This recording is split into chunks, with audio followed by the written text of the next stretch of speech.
To address the issues facing Tennesseans today, from 10 News, this is Inside Tennessee.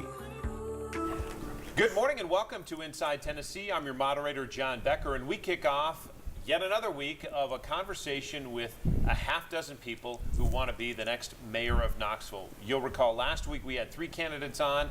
For the first time in 8 years, Knoxville voters are electing a new mayor. Mayor Madeline O'Hara has served 2 terms, and again, 6 candidates are running in the August primary. Unless one of them grabs more than 50% of the vote, the top 2 candidates in the vote count will move on to the regular election in November. Again, we've been hearing from those candidates in a series of one-on-one interviews that are available right now online.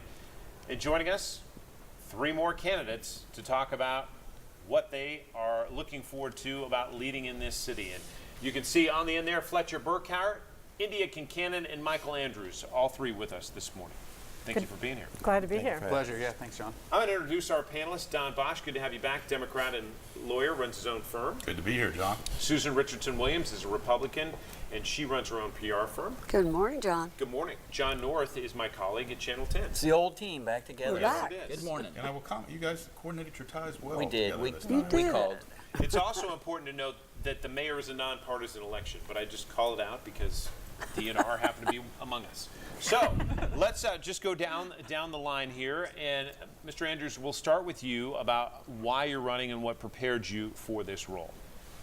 Well, about 7 years ago, it was the Lord. He placed it on my heart to do it, and at first it took a little while for me to kind of get on board, but after getting on board, you know, I felt like my years in cutting hair and really just listening to the people and being able to understand the needs and being in touch. I think that those are the things that have really just prepared me to do this. We'll talk more specifics about some ideas you have for the city in the future. Ms. Kincannon. I'm running because I want to connect families to opportunity. I served for 10 years on the school board and made a lot of good things happen, and I'm really proud of that work, and it gave me great experience, but it also made me realize that our schools are only as strong as the neighborhoods they serve. So I'm running for mayor to connect families to opportunity, strengthen our neighborhoods, and make sure everybody has opportunities to improve themselves and earn their highest potential. Mr. Burkhardt. So yeah, when I was 17, I decided this is what I wanted to do. I wanted to make Knoxville a better version of itself every single day. And so I decided that I want to put people and communities first and foremost, which is why, I mean, we had talked about people over politics is my slogan. And my goal is really to give the voice back and get community involvement. And that's why I'm running, is to really be able to connect that. I'm a normal working class guy. My background's in marketing, branding, and strategy, and so I really think that that's one of the biggest things I bring to the table to create revenue for our city, is develop marketing and really get some of those businesses and people to come to our city. We'll get into more of your ideas as well in a moment, but I want to start with Recode because we saw City Council and the current mayor take some action on that this week and really pass the map that goes along with the text version that they passed earlier. There will be some changes, and we'll see further votes on this, but for all intents and purposes, it looks like Recode is going to move forward and will be the new code come next year. So one of you or one of your fellow candidates will have to deal with that. Mr. Burkhardt, let's start with you. Did you favor the process, and do you think that the mayor and council made the right moves? You know, I've not been a fan of the process. I feel like the lack of transparency in some of it's been an issue. I think in the original vote, when it was able to have a neighborhood exempt from basically the coding, I think that's an issue in it. The trust has been lost in the public eye, and I really think we need to earn that back. Ms. Kincannon. I support Recode. It looks like it's going to pass, and when I'm mayor, I promise to implement it in a fair and transparent manner, and also to consider it a living document, so that as we learn, as we implement, and we can tweak and make adjustments. I'm not going to wait another 50 years to improve it. I think we can make modifications as needed as we hear from the public the way it's going. Mr. Andrews. I've been in favor of Recode. I think that here at the end, I think that was kind of rushed. But since it's going to move forward as mayor, so I'm willing to roll with it. And like Indya said, if changes need to be made, you know, we'll just make them on the fly. So, folks, I hear a little different, and I'll start with you, Fletcher.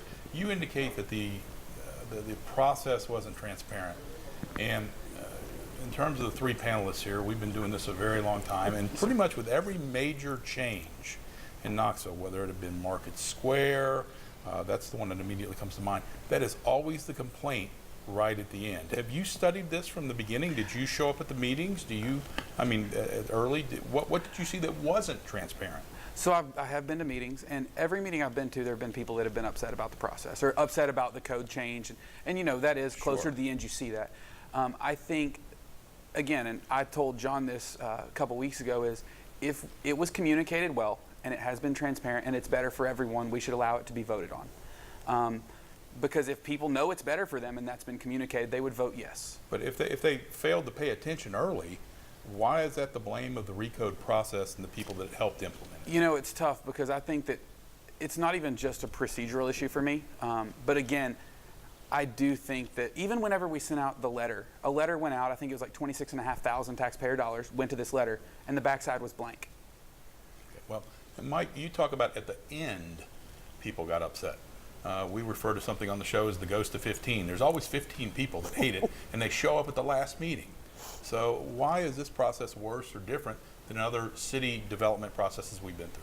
I believe in transparency, just like Fletcher. Do you think this process was transparent? No. I believe that, for one, the average person, they're not going to read a 100-page document. They're just not going to do it. I think that what should have been done, I believe that they should have took more time in simplifying it and making it as simple as possible, so that the average citizen would be able to understand what the process is and how it's going to affect them and their neighborhood. But you agree zoning is pretty complicated wherever you're at, correct? Oh yes. India, is there something you would have done to improve it now? I know you said you will work at improving it if you're mayor in the future, but what would you have done differently? I think the process was pretty transparent. I think there could always be improvement in just how we communicate things. It's very complicated, but having strong communication to put these complicated things in lay terms there's room for improvement in that area. But there's no pleasing everybody, and I think that rule of 15 is definitely something I've experienced as well.